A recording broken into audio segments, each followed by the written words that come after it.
বাবা লোকনাথ একজন ত্রিকালদর্শী ব্রহ্মজ্ঞানী মহাযোগী। তার সব কথাগুলি ছিল অমোঘ। তিনি যাকে যা বলতেন সব কথা সত্যি হতো। একবার কেউটেখালির মহেন্দ্রনাথ বন্দ্যোপাধ্যায়ের সাথেও একই ঘটনা ঘটে। তার স্ত্রী যখনই অন্তঃসত্ত্বা হতেন ও সন্তান প্রসব করতেন, তাদের সন্তান নষ্ট হয়ে যেত। এই নিয়ে তাদের মনে একটা কষ্ট ছিল, চিন্তা ছিল।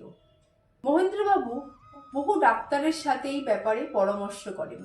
তার স্ত্রী ডাক্তারদের কথা মেনে চলেন ও নানান ওষুধপত্র খান, কিন্তু তাতে কোনো সুফল হয়নি। সে সময় একদিন মহেন্দ্রবাবুর সাথে রজনী ব্রহ্মচারীর দেখা হয়। মহেন্দ্রবাবু তাকে সব কথা খুলে বলেন। সব কথা শোনার পর রজনী ব্রহ্মচারী বলেন যে মহেন্দ্রবাবু যেন তার স্ত্রীকে নিয়ে বাড়িতে বাবা লোকনাথের কাছে আসেন। বাবার আশীর্বাদেই তাদের সমস্যার সমাধান সম্ভব।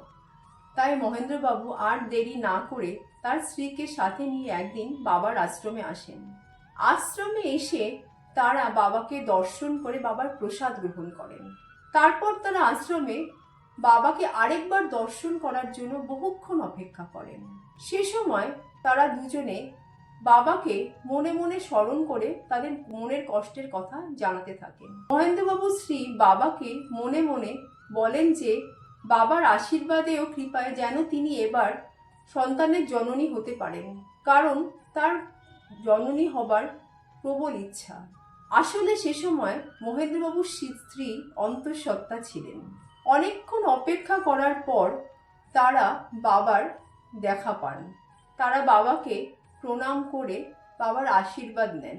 তখন বাবা মহেন্দ্রবাবুর স্ত্রীকে বলেন যে মা, এবার তোর সন্তান আর নষ্ট হবে না। এবার তুই অবশ্যই সন্তানের জননী হতে পারবি। বাড়িতে গিয়ে তুই একটা কাজ করবি। আগামীকাল সকালে ঘুম থেকে ওঠার পর থেকে যতদিন পর্যন্ত না তুই সন্তান প্রসব করিস, প্রতিদিন একটি করে পয়সা আমার আশ্রমের নামে রাখবি। তারপর যখন তুই সন্তানের জন্ম দিবি, তারপর সেই সব জমা করা পয়সা তুই আশ্রমে পাঠিয়ে দিবি আশ্রমের সেবার কাজে। এই কথা শোনার পর মহেন্দ্রবাবু ও তার স্ত্রী অত্যন্ত আনন্দিত হন ও শান্তি নিয়ে বাড়ি ফিরে আসেন।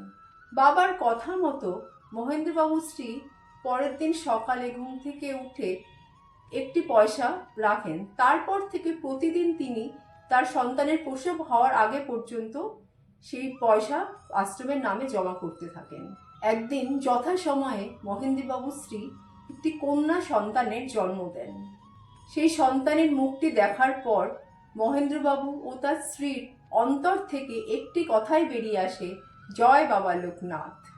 তারপর মহেন্দ্রবাবুর স্ত্রী বাবার কথা মতো সেই সব জমা করা পয়সা আশ্রমে পাঠিয়ে দেন আশ্রমের সেবার জন্য।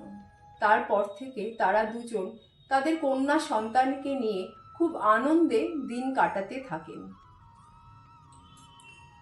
জয় গুরু লোকনাথ, জয় শিব লোকনাথ, জয় ব্রহ্ম লোকনাথ, জয় মা লোকনাথ, জয় বাবা লোকনাথ, জয় বাবা লোকনাথ, জয় বাবা লোকনাথ।